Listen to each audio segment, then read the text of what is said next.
ఈ నెలది రోజులు కూడా ఆ స్థలాల్లో సభలు అన్ని విధాలుగా దేవుడు ఆశ్చర్య కార్యాలు జరగడానికి కృపించాడు.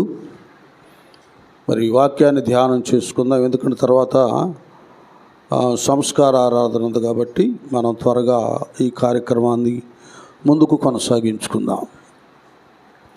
ఒకసారి మనం సామెతల గ్రంథానికి వెళ్దాం నాన్న. 28వ అధ్యాయము 20వ వచనం. సామెతల గ్రంథం. నమ్మకమైన వానికి దీవెనలు మెండుగా కలుగును. అందరు చెప్పండి, నమ్మకమైన వానికి దీవెనలు మెండుగా కలుగును. సుశవ మెండుగా కలుగుతాయి అన్నమాట. ఇది వాక్యాన్ని వింటున్నాం కానీ దాన్ని గ్రహించడం లేదు, దాన్ని అర్థం చేసుకోవడం లేదు, రెండవది అనుసరించడం లేదు. అంగట్లో అన్నీ ఉన్నాయి, అల్లుడి నోట్లో శని అన్నట్లుగా వాక్యం వింటున్నా ప్రార్థనకు వస్తున్నా దీవెనలు కలగకపోవడానికి కొన్ని కారణాలు ఉన్నాయి. హాస్పిటల్కి వెళ్తాం, ఏదో ఒక బలహీనత వస్తే డాక్టర్ గారు అన్ని టెస్టులు చేస్తాడు, రోగం ఏంటో తెలిసిపోతుంది ఆయనకి, దానికి తగిన మందులు ఇస్తాడు. ఆ టానిక్ కానీ ట్యాబ్లెట్స్ కానీ ఇంకేవేవో ఆ కోర్సు వాడాలి. వాడకుండా హాస్పిటల్కి వెళ్ళాను వచ్చానంటే సరిపోయిద్దా? మందులు వేసుకోకుండా రోగం ఎక్కడ తగ్గిద్ది? ఇంకా ఎక్కువ ఇబ్బంది శరీరానికి. అలాగే మన పరమ వైద్యుడు, మన ఆలోచనకర్త, మన దేవుడు, ఆయన దగ్గరికి వచ్చేటటువంటి వారు ఆయన ఏమి మనతో సెలవిస్తున్నాడో వాటి ప్రకారం మనం చేయాలి. అదే అంటాడు ద్వితీయోపదేశ కాండంలో, మీరు నా మాట శ్రద్ధగా వినిన ఎడల భూమి మీద ఉన్నటువంటి సమస్తమైన జనముల కంటే నేను మిమ్మల్ని హెచ్చిస్తానంటాడు. మాటలో ఉన్న శక్తి, ఆ మాటలోనే దీవెన దేవుడు భద్రపరిచాడు. అది మనం సొంతం చేసుకోవాలి. దేవుని దగ్గరకు వచ్చి కూడా దేవుడు మన కొరకు యెహోవా యందు భయభక్తులు గల వారి నిమిత్తం ఆయన దాచి ఉంచిన మేలు ఎంతో గొప్పది. దాచి ఉంచిన మేలును మనం సొంతం చేసుకోలేకపోతూ ఉన్నాం. ఇక్కడ నమ్మకత్వాన్ని గురించి జ్ఞాని సొలొమోను తెలియజేస్తున్నాడు కదా. నమ్మకమైన వానికి దేవుళ్ళు ఎలాగుంటాయంట? మెండుగా ఉంటాయంట. చూడండి, ఈ నమ్మకం ఎలాగుండాలంటే మీకు అన్నీ చక్కగా అర్థమయ్యే రీతిగా చెప్తాను, బాగా వినండి. నమ్మకం లేక విశ్వాసం అనేటటువంటి వాటిని గురించి మనం ఆలోచించినప్పుడు మనకు మొట్టమొదటిగా జ్ఞాపకం వచ్చేది, చెప్పండి మీకు ఎవరు జ్ఞాపకం వచ్చారు? విశ్వాసం నమ్మకాన్ని గురించి చెప్పండి. ఇంకొకటి ఆది కాండంలో అక్కడి నుంచి రావాలి మనం. యోబు కరెక్టే, మోషే కరెక్టే. అది గట్టిగా చప్పట్లు కొడదాం. ఇప్పుడు అందరు గట్టిగా చెప్పండి, ఎవరట? అది ఇప్పుడు వెళ్ళిపోండి ఆది కాండం 15వ అధ్యాయంకి వెళ్ళిపోయి అక్కడ ఉన్నటువంటి 6వ వచనాన్ని చదవండి. కొన్ని విషయాలు మీకు అర్థమయ్యేటి చెప్తాను, అది ఫాలో అవ్వండి. మీకు దీవెనలు ఎందుకు రావో నన్ను అడగండి, నేను చెప్తాను. అతడు అనగా అబ్రహాము యెహోవాను నమ్మెను, ఆయన చూడండి, అబ్రహాం ఏం చేశాడటండి? యెహోవాను నమ్మాడట. ఆయన అంటే దేవుడు. ఆయన ఆ యొక్క నమ్మిక అనేది అబ్రహాముకి ఏం చేశాడు? అతనికి నీతిగా అది చూడండి, ఇక్కడ అర్థమయ్యే రీతిగా అబ్రహాము యొక్క విశ్వాసం ఎలాగెంచబడింది? నీతిగా. ఆ యొక్క విశ్వాసం నీతియుక్తమైన విశ్వాసంగా ఎంచబడింది, మారిపోయింది. అంటే ఈ విశ్వాసము నీతియుక్తమైనది, అనీతికరమైనది కాదు. అదేంటండి? అది అతనికి నీతిగా ఎంచబడినని వ్రాయబడింది. అదేంటి? నమ్మకం ఉన్నా కూడా, విశ్వాసం ఉన్నా కూడా అది అనీతిగా ఎంచబడుతుందంటే అనీతిగా కూడా ఉంటాయి. నమ్మకం అయితే ఉంటుంది, కానీ నమ్మకం విశ్వాసం తగినటువంటి క్రియలు పద్ధతులు వారిలో ఉండవు. దాన్ని కూడా చక్కటి అర్థాన్ని ఇస్తున్నాడు యాకోబు రాసిన పత్రిక 2వ అధ్యాయం 18-19. చూడండి, ఇక్కడ భలే చెప్తాడు. ప్రతిదానికి సమాధానం గ్రంథంలో మనకు దొరుకుతుంది అన్నమాట. యాకోబు 2 అయితే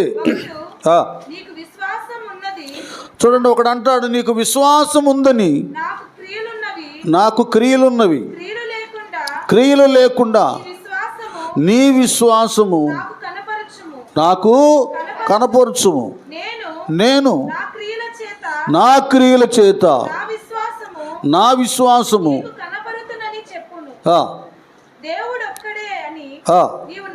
చూడండి, దేవుడు ఒక్కడే అని మనం అందరం నమ్ముతున్నాం. అలాగూ నమ్ముట మంచిదే. దయ్యములను చూసారా, నమ్మకాన్ని గురించి దెయ్యాలు కూడా నమ్మి ఏం చెబుతున్నాయి? అయితే వ్యర్థుడా, క్రియలు లేని విశ్వాసము నిష్ఫలమైనదని తెలుసుకొన కోరుచున్నావా? చూసావా, క్రియలు లేని. ఇక్కడ అంటాడు, దెయ్యాలు కూడా ఏమవుతాయి అంట, దేవుడు ఉన్నాడని నమ్మి ఏమవుతున్నాయి? వణుకుతున్నాయి కానీ అవి మారవుగా. దెయ్యాలు మారవు, దెయ్యాలు పట్టినవాడు కూడా మారరు. కొంతమందికి ఏమో ఆ దెయ్యపు క్రియలు డైరెక్ట్గా కనపడతాయి, కొంతమందికి ఏమో దుర్వ్యసనాలు కల్పించి డ్రింక్ చేయడం, స్మోక్ చేయడం, ఇంకా బ్యాడ్ హ్యాబిట్స్ ఉంటాయి కదా, వాటన్నిటిని వీడే చేయిస్తాడు. దానికి కూడా నేను చెప్తాను, చక్కగా సిగరెట్ పాక్ మీద కానీ, బీరు బ్రాందీ వాటి మీద కానీ, పొగ తాగుట, మద్యం సేవించుట ప్రాణానికి హానికరం. ఇదివరకైతే మేము చిన్నప్పుడు హానికరం అనేవాళ్ళు ఇప్పుడు క్యాన్సర్కి కారణం అంటున్నాడు. స్మోక్ చేస్తే ఎన్ని రోగాలు వస్తాయో నోట్లో పొగాకు వలన, అవన్నీ టీవీల్లో చూపిస్తున్నారు. అందంగా ఉన్న వాళ్ళ మొక్కలు ఎట్ట వికారం అయిపోతున్నాయో, పిదేలు అలాగ అయిపోతున్నాయో, ఇవన్నీ కూడా క్లియర్గా చూపిస్తున్నాడు. ఎన్ని తెలిసినా కూడా ఎందుకు తాగుతున్నాడు మనిషి అంటే, దెయ్యం తాగిస్తా ఉంది. అది దెయ్యాలు కూడా నమ్ముతున్నాయి, వణుకుతున్నాయి, దేవుడు ఏమో ఎక్కడ గాలి చేస్తాడని. అయితే అవి మారవు. వాటికి నీతి లేదు, నిజాయితీ లేదు. నీతి నిజాయితీ లేకుండా దుష్టులుగా భ్రష్టులుగా మనుషులను అవి మార్చడానికి, నాశనం చేయటానికి వాటి పనులు అవి చేస్తున్నాయి. అది అబ్రహాము నమ్మిక ఎందుకు నీతిగా ఎంచబడిందంటే, ఆయన విశ్వాసంలో, ఆయన నమ్మికలో ఏమున్నాయి? క్రియలున్నాయి. క్రియలున్నాయి. ఎలాంటి క్రియలు అంటే, నువ్వు రా అబ్రహాం అన్నాడు దేవుడు. వెంటనే తన సొంత దేశాన్ని, స్వకీయులను అందరిని వదిలిపెట్టుకొని బయటికి వచ్చాడు. మళ్ళీ నీ కుమారుని ఇస్తానన్నాడు. 75 సంవత్సరాల వయసు అప్పుడు దేవుడు మాట్లాడితే 80, 85, 90, 99 వరకు వచ్చినాయి. అప్పుడు దాకా వెయిట్ చేశాడు. సనగలేదు, గొనగలేదు. ఇదేం దేవుడు రా బాబు, అసలు నిజమేనంటావా దేవుడు నాతో మాట్లాడిందని? ఇలాగూ వ్యతిరేకించలా, అలాగే నమ్మకంగా ఉన్నాడు. శారమైన నవ్విందేవు కానీ ఈయన నవ్వల అబ్రహాం గారు. అద్భుత రీతిగా 100 సంవత్సరాల వయసప్పుడు దేవుడు వాగ్దాన కుమారుడు ఇస్సాకుని అనుగ్రహించాడు. బాగుందా? ఎదిగి పెద్దోడయ్యాడు, చక్కగా భక్తి నేర్చుకున్నాడు, అన్నీ నేర్చుకున్నాడు. కుమారునే బలిగా అర్పించమన్నాడు. చూడండి, ఇక్కడ ఇది అర్పించమన్నాడు.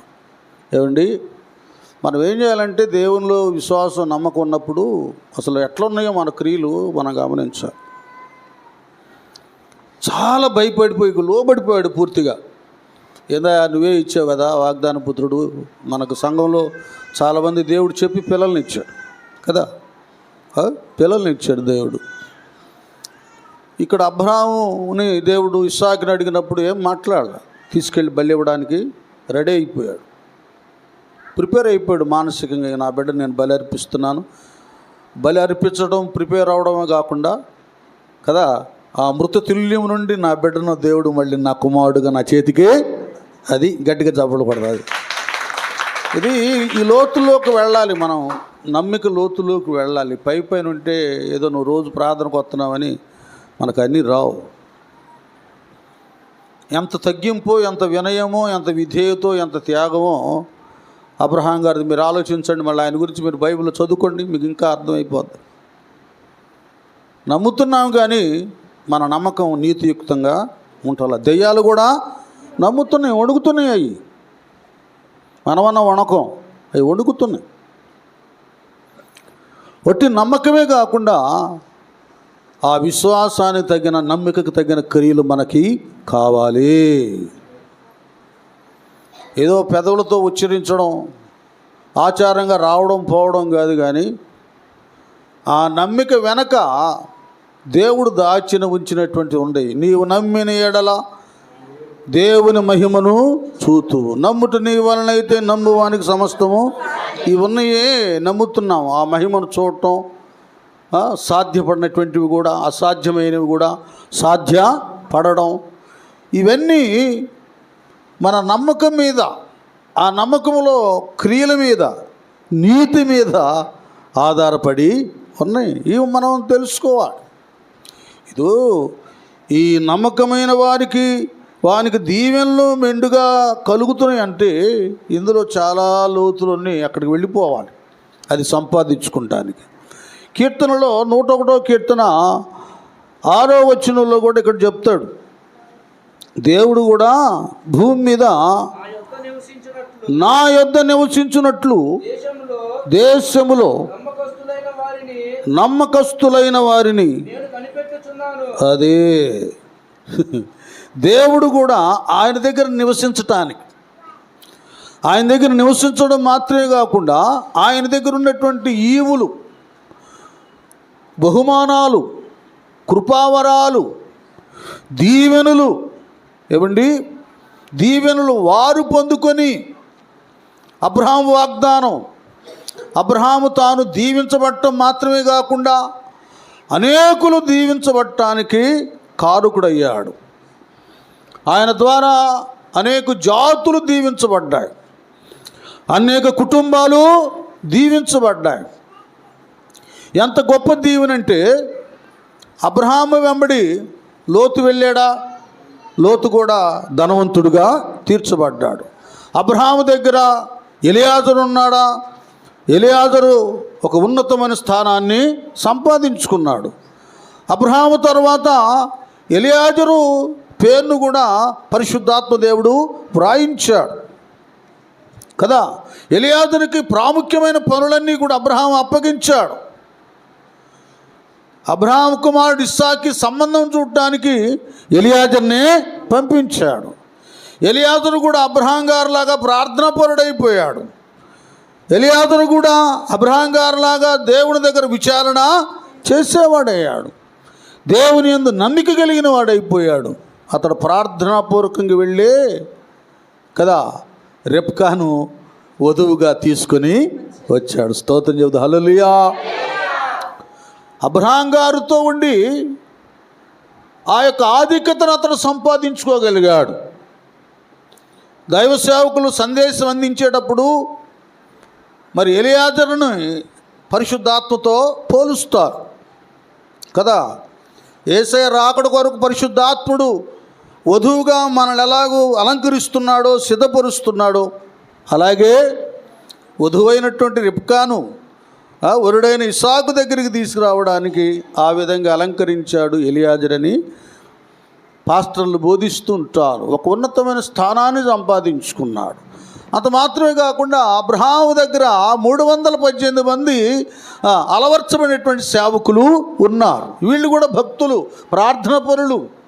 అబ్రహాం గారికి దేవుడి మీద ఎంత నమ్మకమో, అబ్రహాం గారికి ఎంత ధైర్యమో, ఏమండి ఎంత నిరీక్షణ ఉందో అట్టిది వీళ్ళ కొంద గనుకనే 4-5 దేశ రాజ్య సైనికులను వారితో యుద్ధం చేయడానికి, పోరాటానికి ఈ కొద్దిమంది భయపడకుండా ధైర్యంగా వెళ్ళి వాళ్ళని తరిమి కొట్టేశారు. గట్టిగా చప్పుడు కొడదా దేవుని స్తోత్ర. ఇది ఇంత ఉన్నతమైన వారుగా దీవెన అబ్రహాం గారి మూలంగా వాళ్ళు సంపాదించుకోగలిగారు. అంతే కదండి. 318 మంది అంటే పాత నిబంధన కాలం. వాళ్ళ భార్యలు, పిల్లలు, కొన్ని వందలు వేల మంది అన్నమాట. ఒక చిన్న రాజ్యం అన్నమాట. అబ్రహాం రాజ్యం, అబ్రహాం గారి రాజ్యంగా అంత ఉన్నతంగా తీర్చబడింది పరిస్థితి. మీరు బాగా అర్థం చేసుకోండి విషయాలు. మనము సరైనటువంటి రీతిగా దేవుని నమ్ముకుంటే మనము దీవించబడతాం. చాలామంది దీవెనకు మనమే కారుకులం అవుతాం. చెడిపోవడానికి కాదు, నష్టపోవడానికి కాదు, నాశనం అయిపోవడానికి కాదు. ఏమంటాడు తిమోతిని గురించి? తిమోతి పత్రిక తీయండి. ఏమంటాడు తిమోతిని గురించి? ఎక్కడి నుంచి వచ్చిందంట ఆ యొక్క విశ్వాసం, నమ్మకం?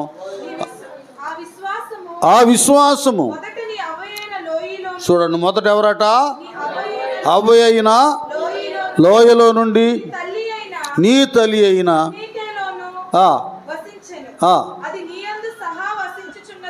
అర్థమవుతుందా? ఎక్కడి నుంచి వచ్చింది? పిల్ల తరం వచ్చింది. వాళ్ళ అవ్వ దగ్గర నుంచి వచ్చింది. అవ్వ దేవుడి మీద చాలా నమ్మకం ఉంది, భక్తి కలిగి ఉంది, లేఖనాలను, వాక్యాన్ని ధ్యానం చేస్తూ ఉంది, చాలా ఆత్మీయ గొప్ప స్థితిలో ఉంది. అది కూతురికి నేర్పించింది, వాళ్ళ అమ్మకు నేర్పించింది. వాళ్ళ అమ్మ ఏం చేసింది? తిమోతికి ఇది చూడండి, నన్ను వినండి, బాగా వినండి. మనం మన పిల్లలకి భక్తి నేర్పించాలి, విశ్వాసం నేర్పించాలి, వినయ విధేయతలు నేర్పించాలి. మనం ఎక్కడ ఎలాగున్నా దేవుని సన్నిధికి వచ్చేసరికి సాగిలా పడాలి. ఎక్కడ మనం హెచ్చించుకున్నా, గొప్పవాళ్ళు అనిపించుకున్నా, దేవుని దగ్గరకు వచ్చేసరికి తన్ను తాను తగ్గించుకునేవాడు హెచ్చించబడు. అది తగ్గింపులో నుండే హెచ్చింపు, ఆశీర్వాదం, ఘనత అనేది వస్తుంది. అది ఇస్సాకు సంగతి చూడండి. తీసుకెళ్ళి బళ్ళి అర్పీటాన్ని తీసుకెళ్ళాడు. అడుగుతున్నాడు ఇస్సాకు అబ్రహాం గారిని, నాన్న అన్నీ ఉన్నాయి కానీ గొర్రెపిల్ల లేదు బలికి అన్నాడు. అంటే అర్థం ఏంటి? బలి, అర్పణలు ఇవన్నీ దేవుని దగ్గర ఎలాగ అర్పించాలో అవన్నీ అబ్రహాం గారు ఇస్సాక్కి నేర్పించారు. ఆల్రెడీ ఆయన తెలుసు నన్నే ఆడ పడుకోబెడతాడని. అర్థం కూడా అయిపోయింది. రివర్స్ అవ్వాల.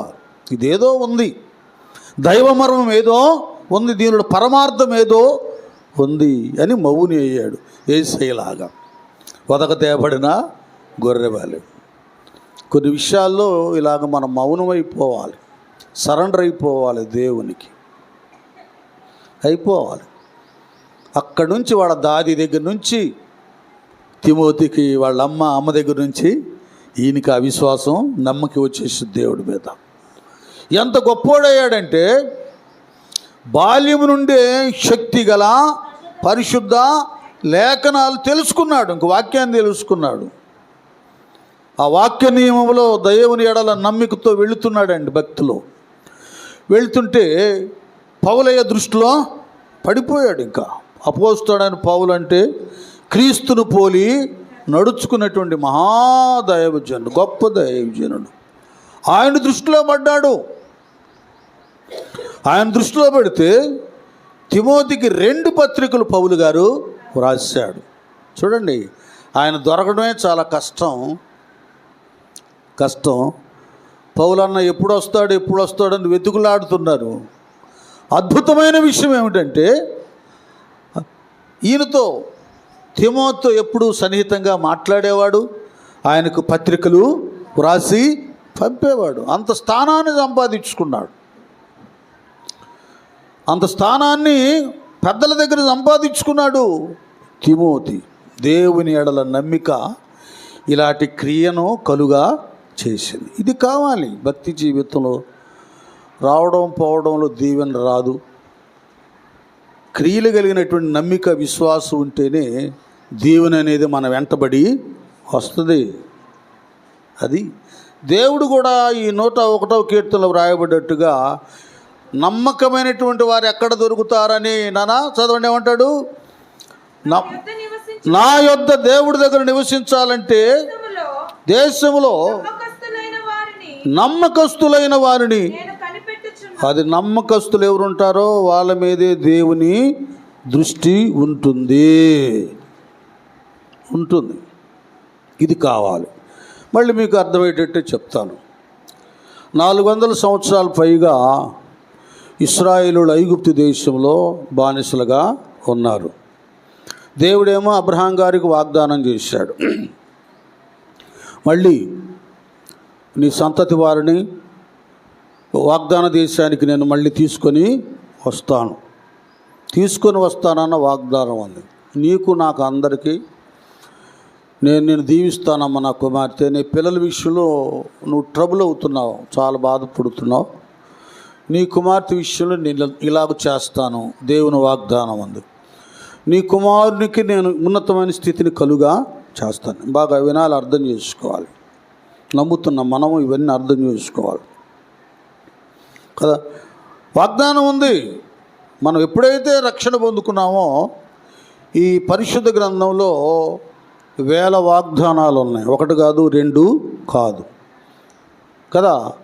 ఇశ్రాయేలులకి కేవలము భౌతికపరమైన దీవెనలు అయితే, ఈ నూతన ఇశ్రాయేలు దేవుని బిడ్డలకు క్రైస్తవులకి 2 రకాలైన ఆశీర్వాదాలు దేవుడు సిద్ధపరిచాడు. ఒకటి భౌతికపరమైనవి, ఆయన మనల్ని తలగా చేస్తాడు కానీ తోకగా చేయడు. బుద్ధి జ్ఞానముల సర్వ సంపదలు ఆయన దగ్గర ఉన్నాయి, మనకి మన పిల్లలకి పంచుతాడు. అంత మాత్రమే కాకుండా రక్షించబడి పరిశుద్ధులుగా తీర్చబడిన మన మీద తన యొక్క ఆత్మవర్షాన్ని కుమ్మరిస్తున్నాడు. ఆ ఆత్మ ద్వారా కృపావరాలు సంపాదించుకుంటున్నాం, ప్రవచిస్తున్నాం, భాషలు మాట్లాడుతున్నాం, దర్శనాలు కలుగుతూ ఉన్నాయి. అనేకమైన సంగతులను దేవుడు మన ద్వారా బయలుపరుస్తూ ఉన్నాడు. అంచెల వారిగా ఒక్కొక్క మెట్టు ఆత్మీయతలు ఎక్కిస్తున్నాడు. ఈ ఆశీర్వాదం ఆత్మీయ ఆశీర్వాదం. అనేకులు రక్షించబడుతున్నారు, అనేకులు మేలు పొందుకుంటున్నారు, అనేకులు వెలుగు మార్గంలో దేవుని మార్గంలో నీ ద్వారా నడుస్తున్నారు. నువ్వు 2 రకాలుగా దీవెనకరంగా ఉంటావు. ఇలాంటి ఉన్నతమైనది ఉంది. ఇశ్రాయేలు విషయంలో దేవుడు అబ్రహాం గారికి వాగ్దానం చేశాడు, కానీ వారు ఆ వాగ్దాన ఫలాన్ని అనుభవించడానికి పొందుకుంటానికి వాళ్ళ దగ్గర తగినంత కన్నీరు లేదు, విడవలేదు. తగిన రీతిగా మొర్ర పెట్టలేదు, తగిన రీతిగా దేవుని దగ్గర కని పెట్టలేదు. మనం కూడా అప్పులోళ్ళు ఇచ్చినప్పుడే ఏందయ్య అప్పులు దేవుడా అని ఒక మాట అంటాం, ఇంకంతే. సమస్య వచ్చినప్పుడే అంటాం, పిల్లల అవసరాలప్పుడే అంటాం, ఇంకేదన్నా వచ్చినప్పుడే వాళ్ళు ఒత్తిడి చేస్తున్నప్పుడే దేవుడు జ్ఞాపకానికి వస్తాడు. కానీ నన్ను రక్షించుకున్నాడు కదా దేవుడు, నాకు వాగ్దానం చేశాడు కదా అని వాగ్దాన ఫలాన్ని అనుభవించడానికి, వాగ్దాన నెరవేర్పుల కొరకు మోకరించి చేతులెత్తి దేవుని దగ్గర ప్రార్థన చెయ్యం. అది మీ అందరికీ తెలుసు, రిఫరెన్స్ తీయవలసిన అవసరం లేదు. ఇశ్రాయేలు ప్రజలు వాళ్ళు కలుగుతున్నటువంటి శ్రమను బట్టి దేవునికి ఎప్పుడైతే మొర్రపెట్టారో, దేవుని సన్నిధిలో ఎప్పుడైతే కన్నీరు విడిచారో, అప్పుడు దేవుడు వాళ్ళ కన్నీటిని చూచాడు, వారి మొర్రను ఆలకించాడు. అందరం గట్టిగా చప్పలు కొడదాం. వాళ్ళ కన్నీటిని చూచాడు, మొర్రను ఆలకించి వీరిని విడుదల చేయాలని. అప్పుడు అక్కడ ఉన్నటువంటి 6 లక్షల కాల్బలంలోనే ఎవరో ఒక వ్యక్తిని ఆయన ఎన్నిక చేయలేదు. అది గుర్తుపెట్టుకోండి. అందరు చెబితే కార్యాలు జరగవు, అందరూ ప్రార్థన చేస్తే సమస్యలు తీర్చబడవు. కొందరు ప్రత్యేకించబడ్డవారు ఉన్నారు. ఇక్కడ సంఖ్యాకాండం నాన్న ఒక్కసారి 12:7కి వెళ్ళండి. సంఖ్యాకాండంలో అక్కడ స్వయంగా దేవుడే మాట్లాడుతున్న సందర్భం. అతడు చూడండి, దైవజనుడైన మోషే దేవుని ఇల్లంతటి అనగా దేవుని సర్వ సమాజానికి 6 లక్షల కాల్బలానులో వాళ్ళంతట్లో నమ్మకమైన వాడు. స్తోత్రం, హల్లెలూయా. ఇల్లంతలో ఎలాంటి వాడు చెప్పండి? అదండి కావలసింది. నువ్వు దేవుని దగ్గర, దేవుని సంఘంలో నువ్వు నమ్మకంగా ఉండాలి. ఏది నమ్మకత్వం లేదు. ఇల్లంతటిలో నమ్మకమైన వాడు. నేను గూఢభావములతో చూడండి, గూఢభావములతో ఏదో మర్మంగా చెప్పడం, దర్శనమిచ్చి ముఖాముఖిగా అది గట్టిగా చెప్పడం కొడదాం. దేవుని స్తోత్రం. ముఖాముఖిగా మోషేతో మాట్లాడు. చూడండి, ఇట్లా ఇంత ఉన్నతమైన స్థానాన్ని దేవుని దగ్గర మోషే సంపాదించుకున్నాడు. వాళ్ళు మొరపెట్టినప్పుడు వాళ్ళల్లోనే ఒకళ్ళని, అక్కడే అహరోను ఉన్నాడుగా, అక్కడే అప్పుడు యెహోషువ కూడా ఉన్నాడు. వాళ్ళని పిలుచుకోవాలిగా. ఎందుకు ఎక్కడో ఇక్కడి నుంచి పారిపోయి, ఐగుప్తు నుండి పారిపోయి మిద్యాను దేశంలో వాళ్ళ మామ మందను కాస్తున్నాడు. రేయనక పగలనక ఎండనక వాననక ఆ గొర్రె మేక మందలకు ఏ హాని కలగకుండా తోడేళ్ల నుండి, పులులు, సింహాల నుండి, క్రూర మృగాల నుండి కదా ప్రాణహాని కలగకుండా వాటిని కాచుకుంటూ ఉన్నాడు అన్నమాట. అంటే తనకు అప్పగించిన దానిలో నష్టమైన కష్టమైన నమ్మకంగా చేస్తున్నాడు. కనుక మనం దేవుని పిల్లలం, మన ఉద్యోగాలు మనం కరెక్ట్గా చేయాలి, నమ్మకంగా ఉండాలి. అది ప్రయాసైనా కష్టమైనా కొన్ని తప్పవు. అక్కడి నుంచి మనలో ఉన్న ప్రయాసన కష్టాన్ని గుర్తెరిగి దేవుడు ఒక ప్రత్యేకమైన ఉన్నతమైన స్థానాన్ని మనకు కలుగా చేస్తాడు. ఈయన ఎందుకు పిలవాలి మోషేనే? ఎక్కడో సముద్రంలోకి వెళ్ళిపోయి చేపలు పట్టే జాలర్లు పేతురు, యాకోబు, యోహోల్ని ఎందుకు పిలవాలి? వాళ్ళు ప్రయాసపడ్డ వాళ్ళు కనుక తమకు ఈ లోకంలో దీని కొరకు నమ్మకంగా ప్రయాసపడిన వీరు నా సేవ చేస్తే ఇంకా నమ్మకంగానే ఉంటారని అలాంటి వాళ్ళకి అప్పగిస్తాడు దేవుడు. ఏదైనా అందరికీ ఒక నాయకత్వపు ఆధిక్యతను ఘనతను దేవుడు ఇవ్వడు. నమ్మకస్తులకే దేవుడు ఆ స్థానాన్ని కలుగా చేస్తాడు. ఇంకా చూస్తే ఇక్కడ ఎవరు కనపడలా దేవుడికి నమ్మకమైన వాళ్ళు. ఐగుప్తు దేశంలో వీళ్ళందరిని నడిపించడానికి, విడిపించడానికి ఎవరు కనపడలా. దేవుడు అలాగూ దృష్టి ఉంచితే మిద్యాను అరణ్యానికి వెళ్ళిపోయింది ఆయన కనుదృష్టి. ఆ అరణ్యంలో ఆ కొండపైన హోరేబు పర్వతం మీద అక్కడ గొర్రెల్ని అక్కడ మేపుతూ కాచుకుంటూ ఇంకా అటు ఇటు సంచరిస్తున్నప్పుడు ఒక పొద ఏమవుతుంది? మండుతుంది పొద.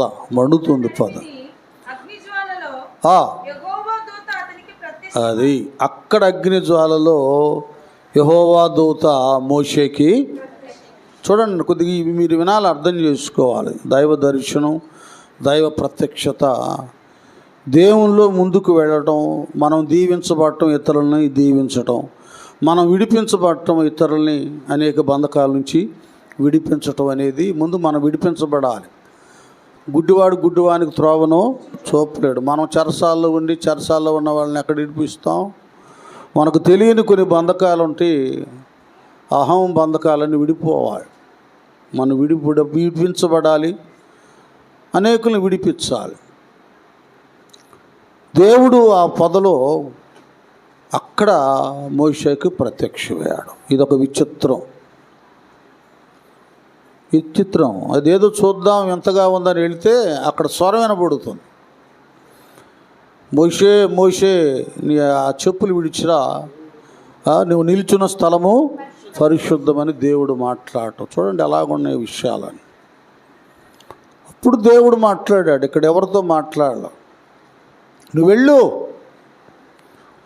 నువ్వు ఐగుప్తుకి వెళ్ళి అక్కడ నా ప్రజలు వారు పెట్టిన మొర్ర నేను విన్నాను, వారి కన్నీటిని నేను చూచాను, అక్కడ నుండి వాళ్ళని విడిపించమని నడిపించమని దేవుడు మాట్లాడితే ఆయన చాలా సాకులు చెప్పాడు. నేను నోటి మాంద్యం గలవాడును, అది నా వల్ల కాదులేండి, ఇంకెవరినన్నా చూసుకోవాలి. ఎందుకు అట్లాగా అన్నాడంటే, ఒకసారి తన ఆవేశం వలన మోషే దెబ్బతిన్నాడు. సేవలో కూడా మా ఉద్రేకాలతో ఆవేశాలతో చేసేది సేవ కాదు. కొందరు సరదాగా చేస్తారు సేవ అంటే, వెళ్దాంపా, అదా పాడదాంపా, చెబుదామప్పా. ఇప్పుడు సరదా సేవ ఎక్కువైపోయింది. శ్రమలు, నిందలు, అవమానాలు, కష్ట నష్టాల్లో నుండి వాటిలో నుండి సేవదేలి వచ్చిన వాళ్ళు సేవ చేయట్లా, సరదాగా చేస్తున్నారు. అందుకే సంఘాలు అట్లాగే ఉన్నాయి. పాపం వాడు నలుగురిని సమకూరుస్తున్నారు, వాడు ఆడకన్నా మంచి వాక్యం అన్న దగ్గరికి వెళ్ళన్నా బాగుపడేవాడు. ఇక్కడ వాళ్ళకి చెత్త చెదారం పెడుతున్నాడు. పొల్యూషన్, పాయిజన్ ఫుడ్ అనమాట, కల్తీ ఆహారం పెడుతున్నాడు. వాడికి ఏమొచ్చు వాక్యం? దేవుల్లో జీవిస్తే దైవ ప్రత్యక్షత కలిగి ఉంటే మాట్లాడినది మీరు కాదు కానీ మీ తండ్రి ఆత్మ మీలో నుండి మాట్లాడును. ఇంకా వాళ్ళని బంధిస్తున్నాడు. ఇప్పుడు అట్లాగా కొంతమంది అడుక్కుంటున్నారు. ఒక చిన్న పిల్లని తీసుకొస్తుంది, సంకలో పెట్టుకుంటుంది. ఆ పిల్ల ఆమె పిల్ల కాదు, ఎక్కడ తెచ్చిందేమో. సాయంత్రానికి ఒక 1000 రూపాయలు ఎంత అయితే ఆ పిల్లకు సంబంధించిన వాళ్ళకి ఒక 300-400 ఇవ్వటం, మిగతా ఉంచుకోవటం. ఈ బెగ్గింగ్ మాఫియా. ఇట్లా ఆధ్యాత్మిక విషయంలో కూడా యెహోవా ఇల్లు కట్టించని ఎడలా, దేవుడు కట్టిన సంఘాలు కాదాయి, వాళ్ళు కట్టుకున్నాయి అన్నమాట. ఇలాగ చాలా ఉన్నాయి. లోతుకి వెళితే ఆత్మీయతలో వాళ్ళని ఎదగనివ్వరు. వాళ్ళకి పరిశుద్ధత, ప్రార్థన, నీతి, నిజాయితీ.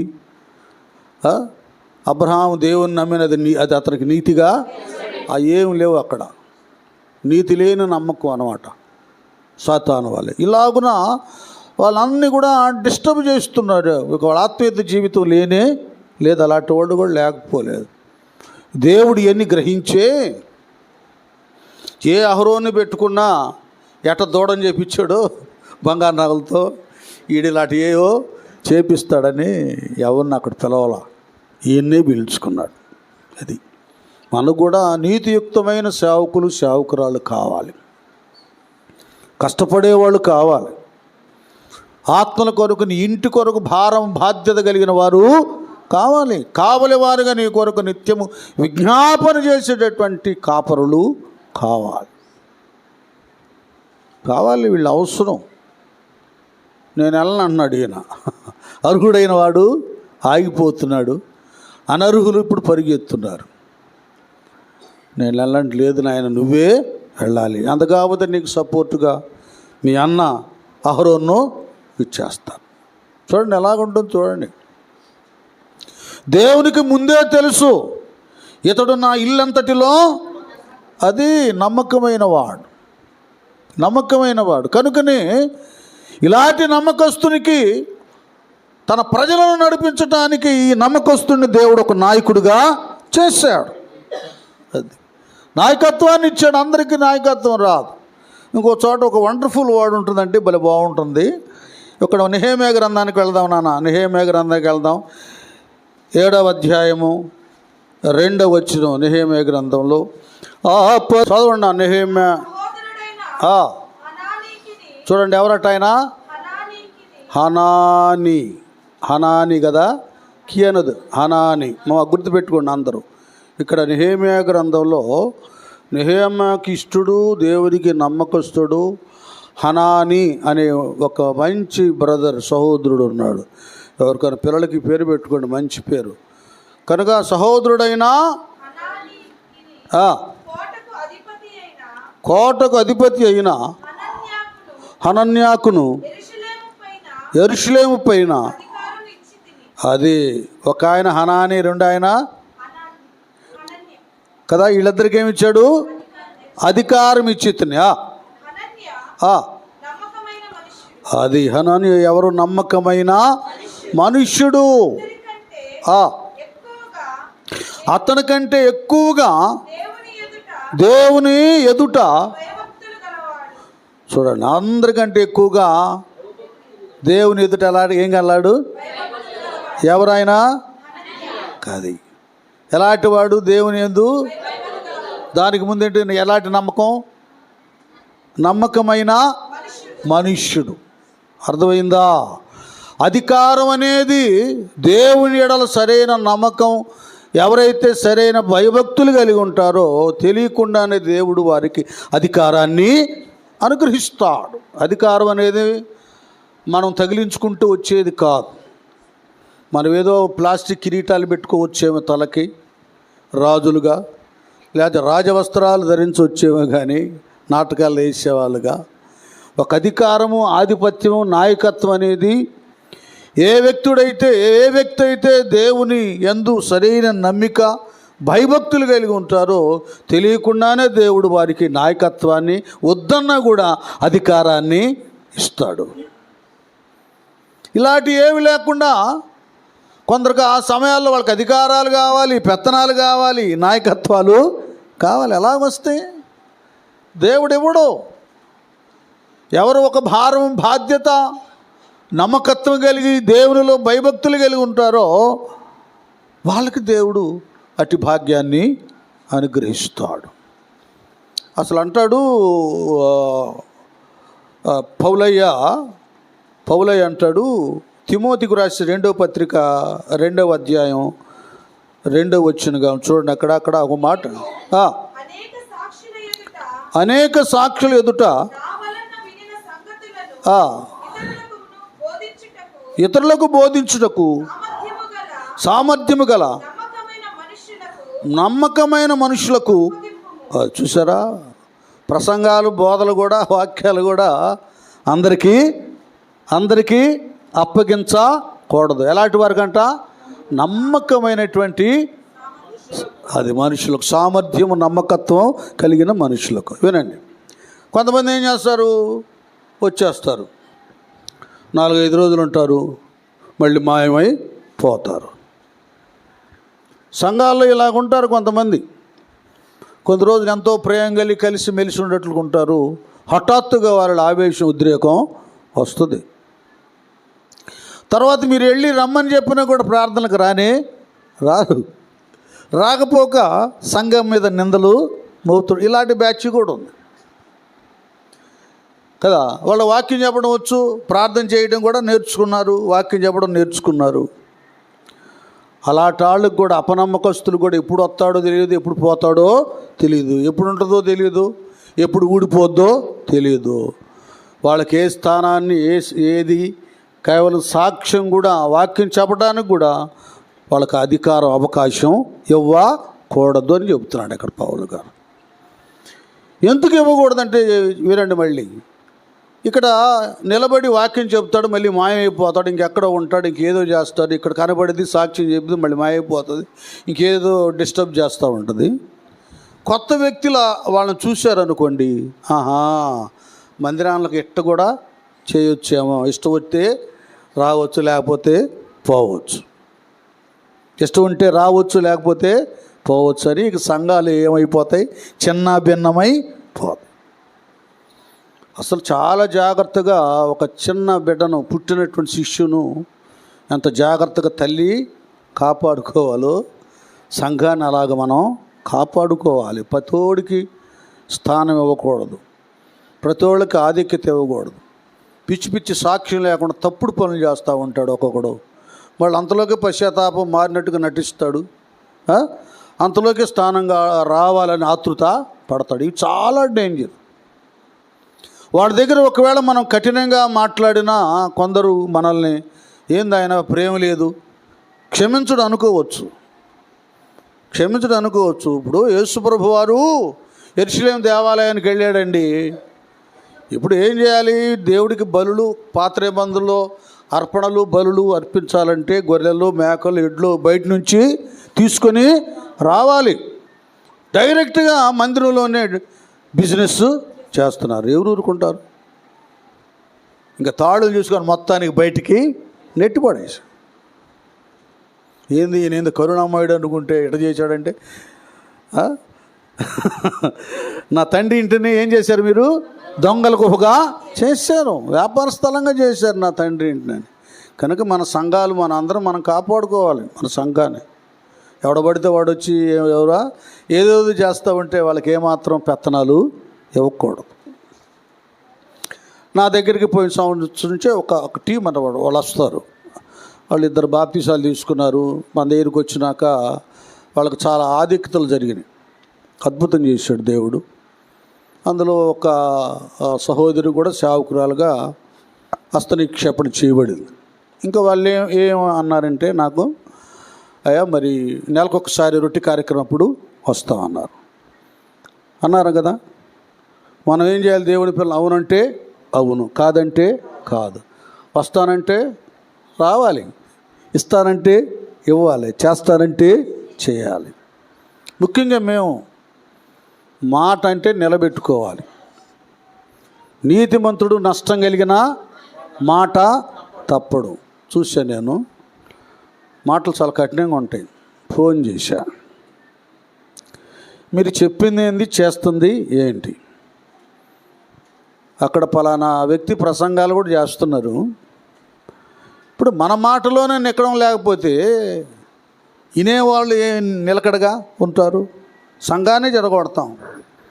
కాబట్టి అలాంటి దేవుని దగ్గర యెహోవా నామమును వ్యర్థంగా ఉచ్చరించకూడదు. అలాగ ఉచ్చరించేవాడిని దేవుడు ఏమాత్రం నిర్దోషిగా ఎంచడు.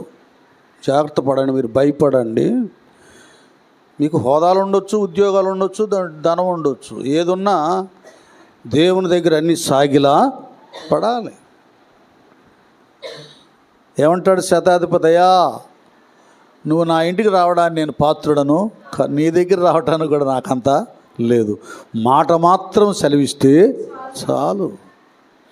ఈ లోకంలో ఒకడు రమ్మంటే వస్తాడు, పొమ్మంటే పోతాడు దాసుడు.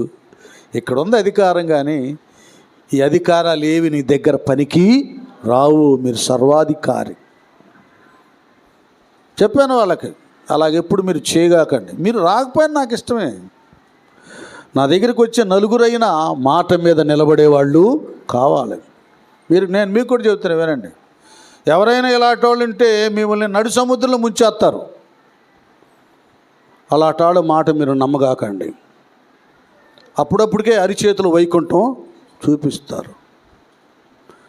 సాధ్యమైతే మరొకసారి మీరు నష్టపోయేటట్టు చేస్తారు. అందుకే అంటాడు దావీదయ్య, ఏ మనుష్యుడును నమ్మదగిన వాడు కాడనుకుంటుని, రాజులను నమ్మటి కంటే నరులను నమ్మటి కంటే యెహోవాను ఆశ్రయించుట అది.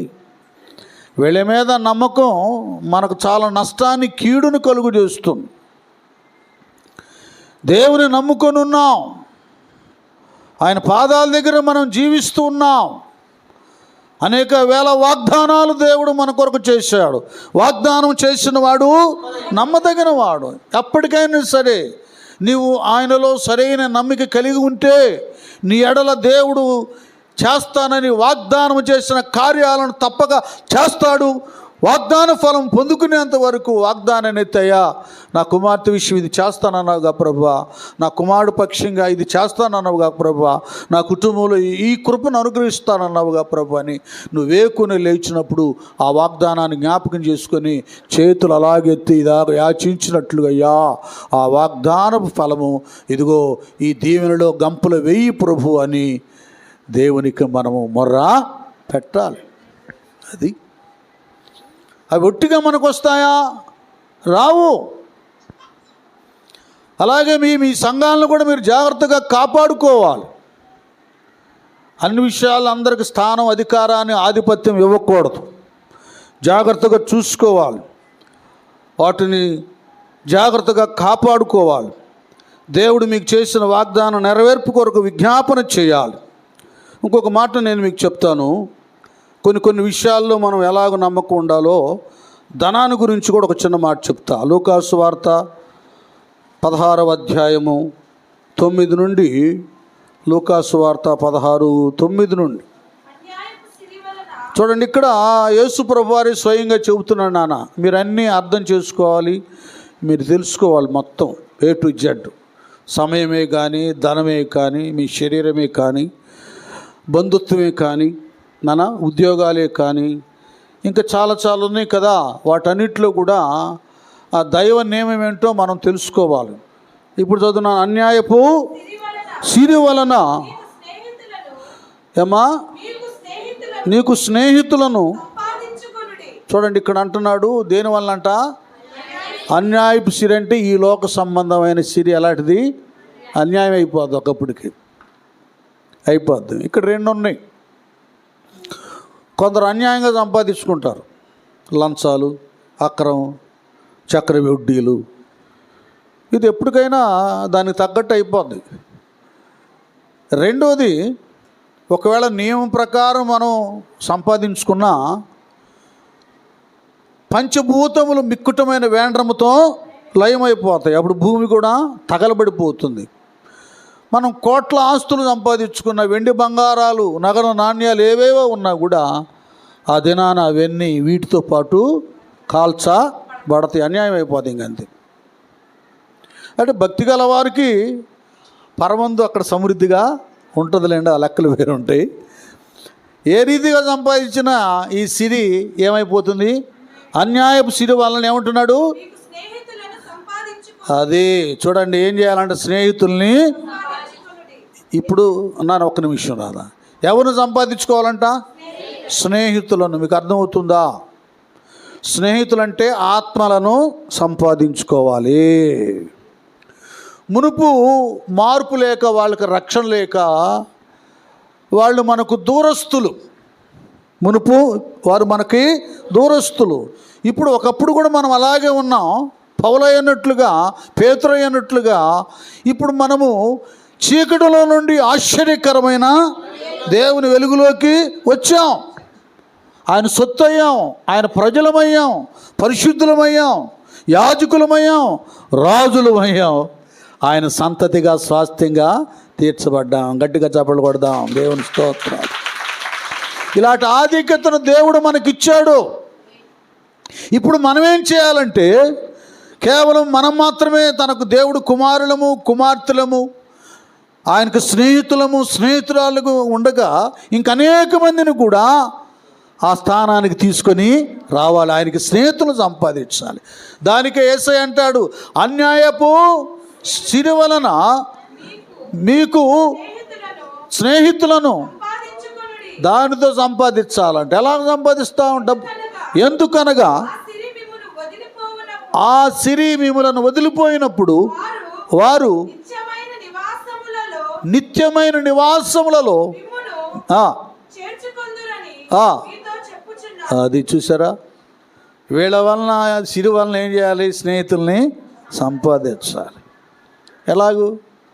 అమ్మ సభలు పెట్టారు. చెప్తున్నాను, మీరు కొందరు ప్రయాసపడ్డారు. రేయనక పగలనక 2 రోజులు ఎంతో కష్టపడ్డారు. కొందరు వారికి ఉన్నటువంటి పెద్ద కోటేశ్వరులు, లక్షాధికారులు కాకపోయినా వారికున్న ధనంలో నుండి కొద్ది ఈ అన్యాయపు సిరిని దేవుని పని కొరకు ఉపయోగించారు. ఇంకమ్మ అయితే ఈ సభలకి ఎంతని 20,000, 25,000 నేను చూస్తున్నాను కాబట్టి దాచింది నేనే ఇవ్వాల. కాబట్టి ఇక ఆయిల్ డీజిల్ వాటి కొరకు ఉపయోగించడమే కానీ నేను ఆమెకేమి ఇచ్చింది లేదు. ఎందుకంటే నేను అనేక ప్రాంతాల్లో సభలు ఉన్నాయి. రేపు తెలంగాణ రాష్ట్రంలో కూడా సభలు ఉన్నాయి అన్నమాట. మేము ఏదైనా దాస్తే సేవ కొరకు మేము దాచి ఉంచుతాం వాటిని. అక్కడికి వెళ్ళి మీరందరూ సహాయం చేయండి అయ్యా, మేము కూటాలు పెడతామని ఎప్పుడు అడగలేదు, అడగం కూడా. మీరు డబ్బులు ఇవ్వండి అయ్యా, మందిరం కడతామని మందిరం కట్టిన దగ్గర నుంచి ఉండేవాళ్ళకి తెలుసు. అమ్మ ఎవరిని రూపాయి అడగలేదు.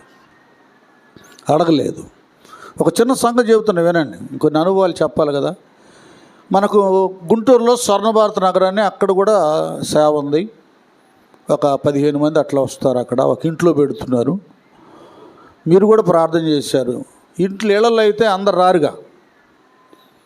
ఇంట్లో అయితే కొందరు రారు. ఆ ఇంట్లో కొంతమందికి శత్రువులుగా ఉంటారుగా, కొంతమందికి ఇష్టం ఉండదు, రారు కొంతమంది. అందరం ప్రార్థన చేశాం.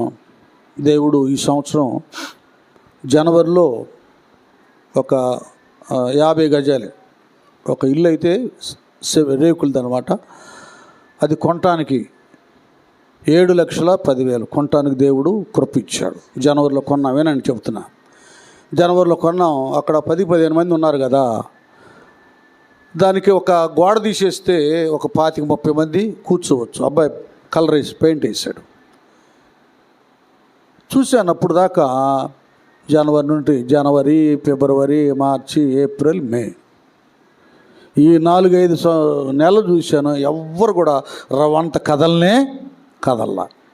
ఇది చేపిద్దామండి, ఇది తీసుకోండి, అక్కడున్న బెల్లి చేస్తూ ఉంటాడుగా, ఇది తీసుకోయా పాస్టర్ గారు, ఇది చేయించయ్యా, ఈ రంగు వేయించయ్యా, ఈ కుర్చీ కొనయ్యా.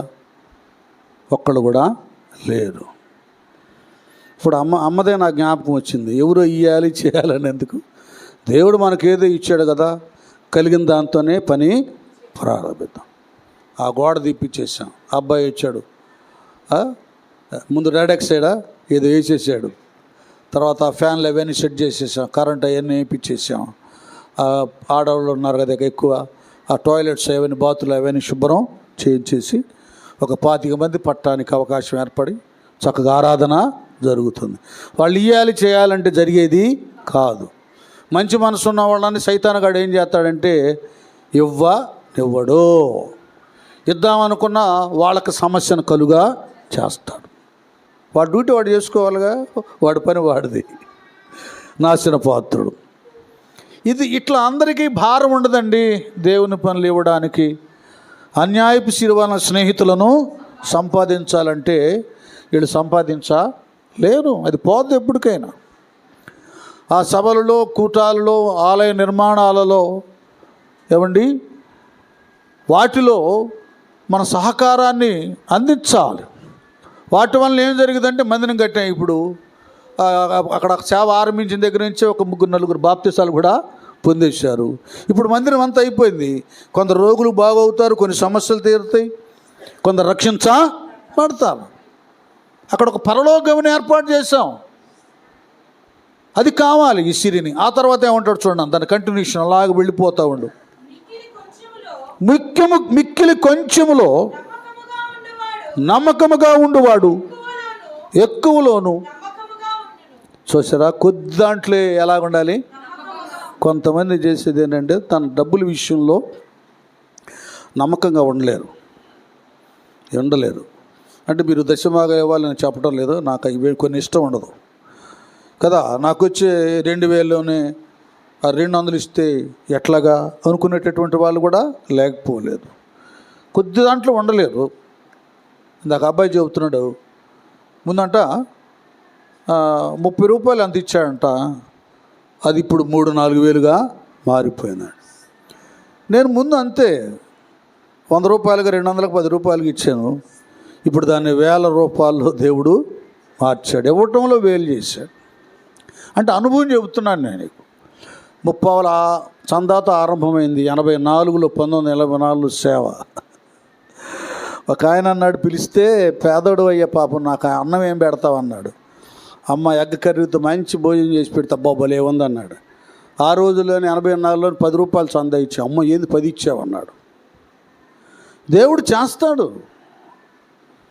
పై ఆఫీసర్ ఆయన, హెవెన్లీ ఫాదర్, ఆయన ఏజెంట్లు మనం. ఆ కొలువులో ఉద్యోగాలు చేస్తున్నాం, యజమాని దగ్గర పాదాలు దగ్గర పడి ఉన్నాం. ఏది కావాలంటే అది ఇస్తాడు. ప్రస్తుతం మనం ఏ డిపార్ట్మెంట్లో చేస్తున్నామో ఆ పై అధికారులు ఏమి ఇవ్వకపోవచ్చేమో, కానీ నీకు ప్రమోషన్లు వచ్చి ఘనత వస్తే అసూయ పడవచ్చేమో, కానీ ఈ యజమానుడు అసూయ పడేవాడు కాదు. అవసరాలు తీర్చకుండా మౌనంగా ఉండేవాడు కాడు. ఉన్నతంగా ఉండాలని మన ప్రతి అవసరత ఆయన తీరుస్తాడు. అయితే ఆయన మాటగా మనం లోబడాలి కదా. కొద్ది దాంట్లోనే మనం 5 రొట్టెలు 2 చిన్న చేపలు తీసుకొచ్చి ఆయన చేతులు పెట్టాడు. ఆ బుడ్డోడు ఆడు తినొచ్చుగా, వాళ్ళిద్దరు పెట్టామనుకో, వాళ్ళిద్దరు హాయికి తినేసేయచ్చుగా. లేకపోతే శిష్యులే మనం తిందాంలే బేదార్, ఈ అందరూ ఏడగొడ్డిస్తాం అని చాటుగా తినేసేయచ్చుగా. ఆ కొద్ది దాంట్లోనే నమ్మకంగా ఉన్నారు. నేను చెప్తున్నాను, ధనం దగ్గరకు వచ్చేలేకే మంచోడు బుద్ధి మాంసం దగ్గర అన్నట్లుగా ఇక్కడికి వచ్చేలేకే కొంతమంది వెనక్కి పోతారు. లేదు, ధనములో కూడా ఎలాగ ఉండమంటున్నాడు? నమ్మకంగా ఉండమంటున్నాడు. ఇంకేముంది నా అర్థం ఏమనుందో దానికి సంబంధించిన విషయాలు? మిక్కిలి కొంచెంలో ఎక్కువలో అన్యాయంగా ఉండును. కాబట్టి మీరు అన్యాయపు సిరి విషయంలో చూడండి, డబ్బుల దగ్గర కూడా ఎట్లా ఉండాలంటే మనం నమ్మకంగా ఉండని ఎడల సత్యమైన ధనమును ఎవరు మీ వశము చేయును? మీరు పరుల సొమ్ము విషయంలో నమ్మకముగా ఉండని ఎడల మీ సొంతమైనది మీకు ఎవడిచ్చును? ఏ సేవకుడును. చాలు, చూసారండి. ఇక్కడ డబ్బుల విషయం ప్రస్తావిస్తూ యేసుప్రభు వారు వీటిలో కూడా మనం నమ్మకంగా ఉండాలంట.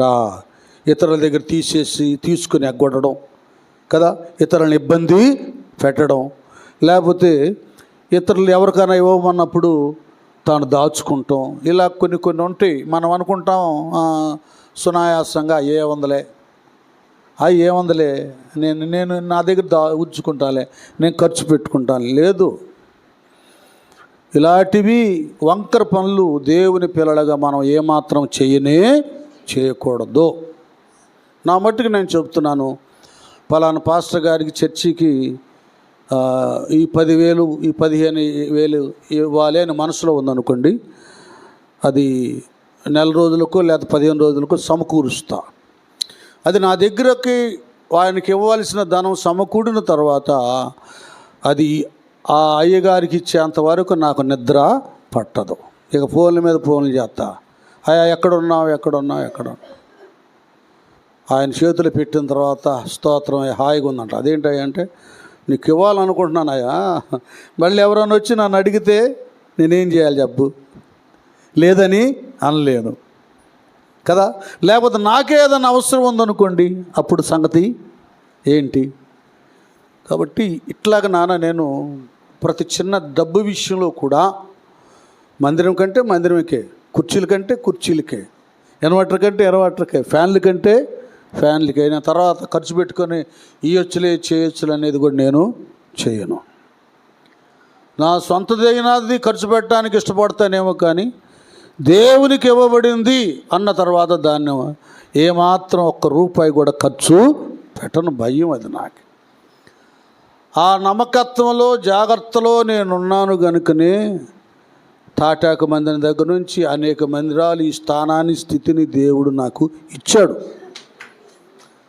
నా ముందు ఉన్నటువంటి వాళ్ళు ఏం చేసేవాళ్ళంటే మందిరాలకని చందాలు వసూలు చేసుకొని ఇళ్ళు కట్టుకునేవాడు కొంతమంది. నేను సేవారంభంలో పెద్ద పాస్టర్లు చెప్పుకునేవాడు అనమాట.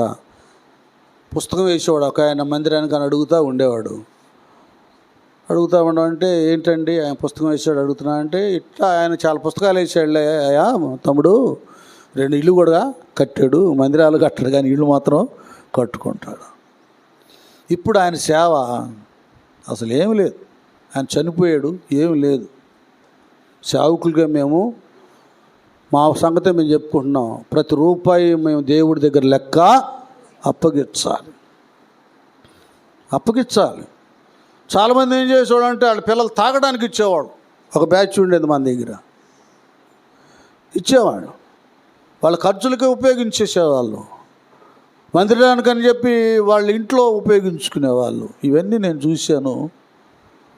ఒక భయం నాలో వచ్చేసింది, ఒక నియమం నేను నేర్చుకున్నాను. నేను కూడా అట్లా డబ్బులు దేవుని సొమ్ము దోచుకుంటే నాకు కూడా ఈ గతే పట్టిద్దని ప్రతి రూపాయి జాగ్రత్తగా, కొన్ని వేలే చేతిలో ఉన్నాయి అనుకోండి, లక్షలే ఉన్నాయి అనుకోండి, నేను దేవుని దగ్గర ప్రార్థన చేసేది ఏంటంటే, దేవా నువ్వు ఇచ్చావు, ఇది నీ పని కొరకే ఉపయోగపడాలి. నా లగ్జరీ కొరకు, నా స్వార్థం కొరకు ఏమైనా చేస్తానేమో చేయనివ్వద్దు. అమ్మ నేను అదే ప్రార్థన చేస్తాను. పిల్లలు కూడా ఏంది నాన్న మాకు ఏంటి అంటూ ఉంటారు, ఒక్క ఊరకు అట్లా అంటారు కానీ ఎప్పుడు మమ్మల్ని ఒత్తిడి చేయరు. వాడు ఏదైనా ఉన్నా వాళ్ళే మాట్లాడుకుంటారు. అమ్మోళ్ళకి నాన్నకి చాలా సేవ ఉంది, మనమేం వాళ్ళని ఒత్తిడి చేయకూడదు, సాధ్యమైతే మనమే సహాయం చేయాలని అక్కడి నుంచి ఖత్తర్ నుంచి పింకి పంపించిద్ది వాళ్ళు, నాకు కానీ వాళ్ళ అమ్మకు కానీ, దేవుని సేవ కొరకు. ఇట్లా ఇవన్నీ మనం డబ్బుల దగ్గర కూడా చాలా జాగ్రత్తగా ఉండాలి. అన్యాయం చేయకూడదు ఎవరిని. ఇక్కడ డబ్బులోనే ఇతరులకే మనం న్యాయం చేయకపోతే మనకు పరలోకంలో ఎక్కడ డబ్బులు ఉంటాయి కదా, అక్కడ మనకేం నివాసం ఉంటుంది, అక్కడేం స్థానం ఉంటుంది. ఇక్కడ అన్నీ పోగొట్టుకున్నాం. వీటిలో డబ్బుల దగ్గర కూడా నమ్మకంగా ఉండాలని యేసుప్రభు వారు తెలియచేస్తున్నాడు. నాన్న ఇక్కడ మనం ఇంకొకసారి లూకాసు వార్త 19వ అధ్యాయము 17వ వచనం, 19-17. బలా మంచి దాసుడా, నీవు ఈ కొంచెములో ఎలాగున్నావు? నమ్మకముగా ఉంటివి కనుక 10 పట్టణముల మీద. అది చూసారా, ఎంతట్లో? కొంచెములో. ఎంతలో నానా? కొంచెములో నమ్మకంగా ఉన్నావు కనుక 10 పట్టణం మీద. బాగా వినండి, అర్థం చేసుకోండి. కొంచెంలో నీ భక్తి బ్రతికే ఉందనుకోండి, నువ్వు అక్కోళ్ళు చేసినంత ప్రార్థన చేయలేవనుకో సిస్టర్, నీకు 2 మాటలు వచ్చు. ఆ మాటల్లోనే నమ్మకంగా ఉండు. ఆ ప్రార్థన మీద విశ్వాసాన్ని కలిగి ఉండు. ఎందుకంటే విశ్వాసహితమైన ప్రార్థనే కార్యాలు, రోగిని స్వస్థపరుస్తుంది కదా, కార్యాలు జరుగుతాయి. అంతేగాని నేను ఇంత బారు చేయట్లేదులే ప్రార్థన, ఇంకేముందలే, నాలో నమ్మకం లేదు, విశ్వాసం లేదని దిగజారి పోకూడదు. కొద్దిగలో ఒక చిన్న వరమే ఇచ్చాడు, దాన్నే నువ్వు వాటిలో నమ్మకంగా ఉండు. పరిచర్య చేసేదే ఇచ్చాడు, చాపలేయడం ఇచ్చాడు, ఆ కొంచెంలో నమ్మకంగా ఉండు. పాట పాడటంలో ఇచ్చాడు, దాంట్లో నమ్మకంగా ఉండు. ఎందుకంటే దేవుడు నాకు ఇచ్చిన వరం. కుర్చీలేయడం దేవుడు నాకు ఇచ్చిన వరం, పాట పాడటం దేవుడు నాకు ఇచ్చిన వరం, ప్రార్థన చేయడం దేవుడు నాకు ఇచ్చిన వరం, ప్రవచించడం దేవుడు నాకు ఇచ్చిన వరం.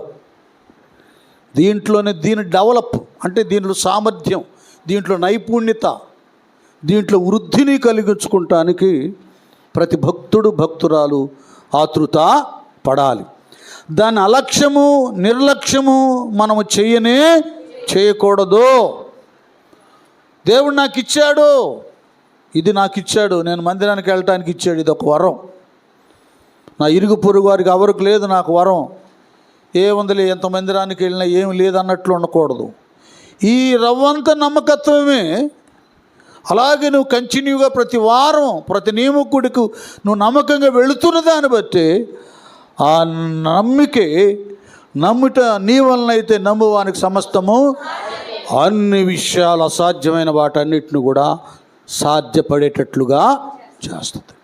అది దైవ సంబంధమైనది ఏది కూడా, చిన్నది కూడా మనం దాన్ని త్రోసివేయకూడదు. వాడేం చేశాడు, ఒక్క మీనా దేనారం ఇస్తే రుమాల్లో చుట్టి కట్టి భూమిలో పెట్టాడు. వాడిని ఏమన్నాడు? చెడ్డ దాసుడా, బడా నమ్మకమైన దాసుడు కాదు. 2 ఇచ్చినాడు, 2తో రెండింటిని సంపాదించాడు. అసలు ఒక మాట చెప్పాలంటే, నువ్వు చెప్పాను కదా, దేవుని ఆలయంలో నువ్వు కాలు పెట్టడమే అదొక వరము, అదొక నమ్మిక. దేవుడు నీకు ఇచ్చిన నమ్మిక. నేను మందిరానికి వెళ్తే నాకు మంచిగా ఉంటుంది అన్నా, చూసావా, ఇక అక్కడి నుంచి అభివృద్ధి అయ్యిద్దండి. ఆ మంచిలో ఉన్న ఒక్కొక్కటి నీ దగ్గరికి వచ్చింది. ఆర్థిక సమస్యలు తీరుతాయి, అనారోగ్య పరిస్థితులు పరచబడతాయి, కుటుంబాల్లో సమాధానం కలుగుతుంది, బిడ్డల ఎడల దేవుడు కార్యాన్ని చేస్తాడు. ఈ ఒక 3 నెలల నుంచి ఒక ఫ్యామిలీ వస్తుందన్నమాట మన గడ్డిపాడు నుంచి. ఆయన కోటేశ్వరరావు అయితే కొన్నేళ్ళని పెట్టాం. అమ్మ, ఆ సిస్టర్ గారి పేరు దేనకుమారి. ఆయన దర్శిస్తానికి వెళ్ళినప్పుడు ఒక చక్కటి మాట చెబుతున్నాడు. ఏమోనండి పాస్టర్ గారు, నేను మాత్రం ఎప్పుడైతే బాప్తీసం పొంది మందిరంలో కాళ్ళు పెట్టడం మొదలుపెట్టానో అప్పటి నుంచి నా మనసు ప్రశాంతంగా ఉంది. స్తోత్రం, హల్లెలూయా. అందరూ ఆ మాట చెప్పలేరుగా. ఆయనకు ఒక గురి, ఒక నమ్మిక కలిగింది. దేవుని ఆలయానికి వెళ్ళాను, రక్షించబడ్డాను, ఇంకన్నీ నాకు చక్కపరచబడతాయి. వాళ్ళు అంతకుముందు ప్రార్థన పెట్టించి రక్షణ లేకముందు ముందు వాళ్ళ ప్రార్థన విషయాలు, అప్పులు తీరాలి, సమస్యలు తీరాలి. రక్షించబడిన తర్వాత ఇక ఆ మాట ఆయన ఎత్తటల్లా. తెలియకుండానే ఒక్కొక్క అవసరం దేవుడు తీరుస్తూ ఉన్నాడు. కొంచెంలో నమ్మకంగా ఉన్నాడు కనుక అన్ని విషయాల్లో దేవుడు ఆదరణను కలుగా చేస్తున్నాడు. కనుక చెప్పుకుంటూ వెళితే చాలా సంగతులు ఉన్నాయిగా నేను ముగించుతున్నాను. ప్రియ దేవుని పిల్లలారా, ఒకటి చూడండి, స్త్రీల విషయంలో ఒక ప్రత్యేకమైన మాట చెప్తాడు. అమ్మా సిస్టర్స్, కుమార్తెలారా, మీరు ఇది వినండి. తిమోతి రాసిన మొదటి పత్రిక 3వ అధ్యాయము 11వ వచనం.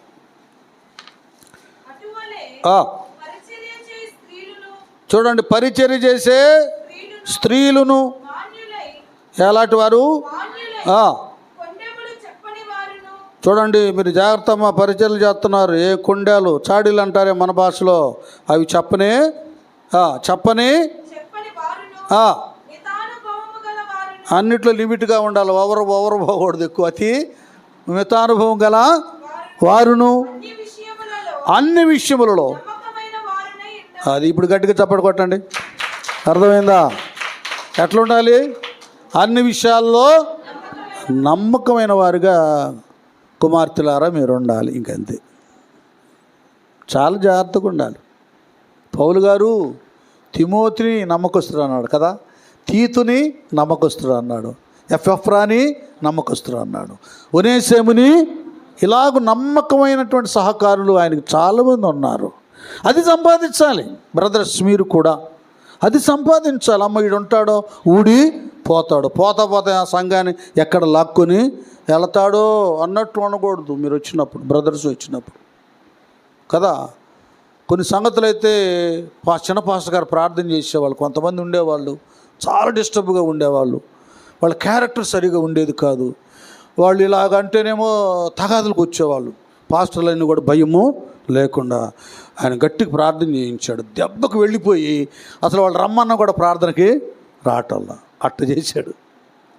కొన్ని ఉంటాయి మనకు సంఘాలు, నలుగురున్నా ఏంటండి, ఆణిముత్యాలుంటే చాలు.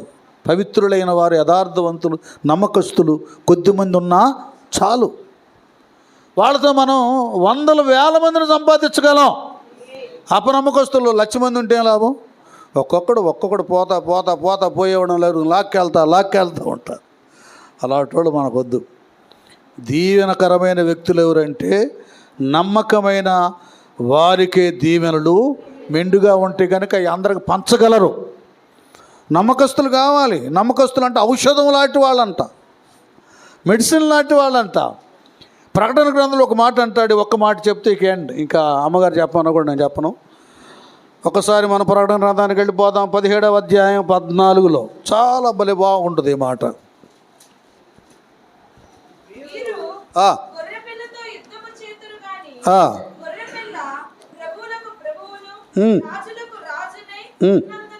ఉన్నందును ఇదండి, ఈ గొర్రె పిల్లతో యేసయ్యతో కూడా ఉండిన వారు.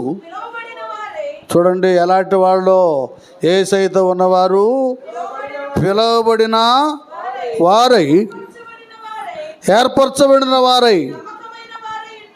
అర్థమైందా? గట్టిగా చెప్పడండి. ఎలాంటి వాళ్ళు ఉన్నాయి ఉన్నారంట?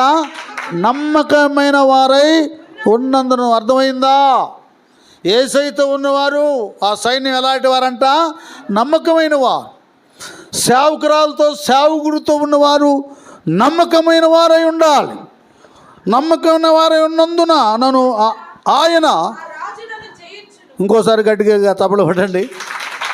కాబట్టి ఎంతమంది రాజులు వచ్చినా నమ్మకమైన వారు ఆ గొర్రె పిల్లతో ఉన్నారు కనుకనే రాజులను ఏం చేశారు?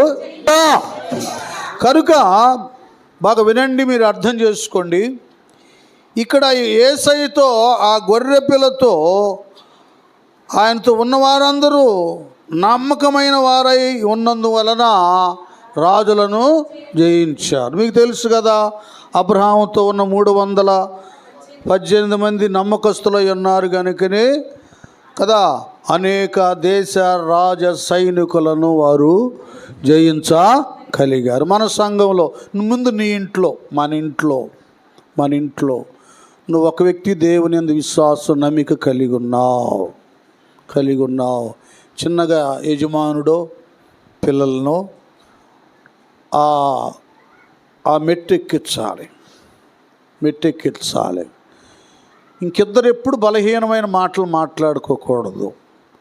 ఏందో ప్రార్థనకి వెళ్ళిన దగ్గర నుంచి ఏందో నమ్మ అన్నీ ఈ బలహీనతలు, ఆ కష్టాలు, ఈ బాధలు అని చెప్తుంటారు కదా. అవును, నాకు కూడా అట్టాగే ఉందమ్మా అన్నగా ఇంక అయిపోయినట్లే. ఇంకా దేవుని ఎడల నమ్మికను నువ్వు దూరం చేసుకున్నట్లే. ఏం చేయాలి నువ్వు? ఏం పర్వాలేదమ్మా, ఎన్ని శోధనలున్నా శ్రమలున్నా మన దేవుడు మన పక్షంగా ఉన్నాడు. ఆయన విడువడు ఎన్నడు. అది యజమానుడు బలహీనంగా ఉన్న యజమానురాలు బలపరచాలి, నమ్మికను ఆయనలో ప్రోక్షింప చేయాలి. పిల్లలున్న తల్లిదండ్రులు బలపరచాలి, తల్లిదండ్రులున్న పిల్లలు బలపరచాలి. ఇది ముందు మన ఫ్యామిలీ, కుటుంబం దగ్గర నుంచి ఒకరిని ఎడల ఒకరు దేవునిలో నమ్మిక కలిగి ముందుకి వెళ్ళాలి. అసలు నీ కుటుంబమే పరిసర ప్రాంత కుటుంబాలని కదిలిస్తుంది. వాళ్ళు ఏంటో, వాళ్ళ భక్తి ఏంటో, వాళ్ళ నమ్మకం ఏంటో దేవుని మీద. బాబా ఎట్లుండాలంటే, ఒక మాట చెప్పాలంటే, ఎవరు సేవించినను సేవించకపోయినను నేనును నా ఇంటి వారును యెహోవాను. మరి యెహోషువకి ఎంత నమ్మకం చూడు, తన భార్య మీద, తన పిల్లల మీద. నా బిడ్డలు నా దేవునే సేవిస్తున్నారు. ఆ నమ్మకం మన ఇళ్లలో మనం నిలబెట్టుకోవాలి, అది తెచ్చుకోవాలి మనం, ఇంకంతే. ఏనా?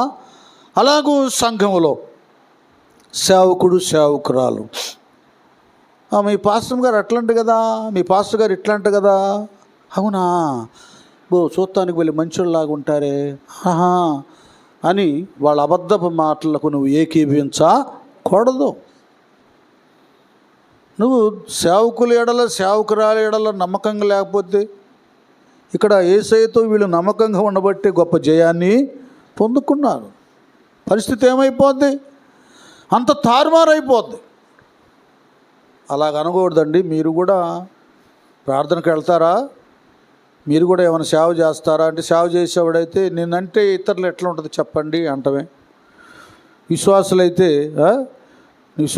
అసలు నువ్వు ముందు నువ్వు పాస్టర్ గారి దగ్గర నమ్మకం ఉండవా, అది చూసుకో అని మనం వాళ్ళకి కౌంటర్ ఇవ్వాలి. కొన్ని గద్దించకపోతే వాళ్ళకి బుద్ధి రాదు.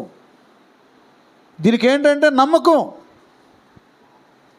నీ సేవకురాలతో వారి ఎడల నమ్మిక, ఆ నమ్మకాన్ని నువ్వు ఏకీపించటం, కలిసి ఉండడం కనుక మీరు దేన్నైనా జయించగలరు.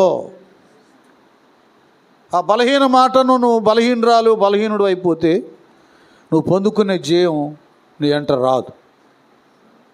సంఘములో నమ్మకత్వం. మనమందరం మన దేవుని ఎడల నమ్మిక. ఎప్పటికైనాను నా దేవుడు నన్ను విడిచిపెట్టడు, నా కుటుంబ పక్షంగా అద్భుతమైన కార్యాలు చేస్తాడు. కనుక అలాంటి దీవెనతో మనం నిలిచి ఉందాం. ఏ విషయంలో, మాట విషయంలో కానీ, ధన విషయంలో కానీ, స్నేహ విషయంలో కానీ, ఎందులో కూడా నమ్మక ద్రోహులంగా ఉండకుండా దేవునికి, సంఘానికి, అనేకులకు నమ్మకస్తులుగా ఉండి, దేవునికి ఇష్టలుగా ఉండి, మెండైన దీవెనలను మనం సొంతం చేసుకుందాం. అలాంటి భాగ్యాన్ని, కృపను దేవుడు మనందరికీ అనుగ్రహించునుగాక. అందరూ తల్ల వంచి ఒక్క నిమిషం ప్రార్థన పూర్వకుండండి. ముగింపులోకి వచ్చావు నాన్న. అందరూ కూడా ఒక్క విషయం, ఏ విషయంలో దుష్టుడు నిన్ను బలహీనుడుగా చేస్తూ ఉన్నాడో నువ్వు దానికి భయపడొద్దు. ఎప్పటికీ మీరు భయపడగాకండి. నీ ఎడల ఎన్నో తలంపులు దేవుడు కలిగి ఉన్నాడు. ఉన్నతమైన స్థానాన్ని దేవుడు నీకు ఇవ్వటానికి ఇష్టపడుతున్నాడు. ఏ విషయంలో నువ్వు బలహీనం అవ్వదు కుమార్తె, కుమారుడా. నీ యొక్క విశ్వాసాన్ని బలహీనపరుచుకోవద్దు, నమ్మికను వమ్ము చేసుకోవద్దు. నమ్మకంగా ఉండు.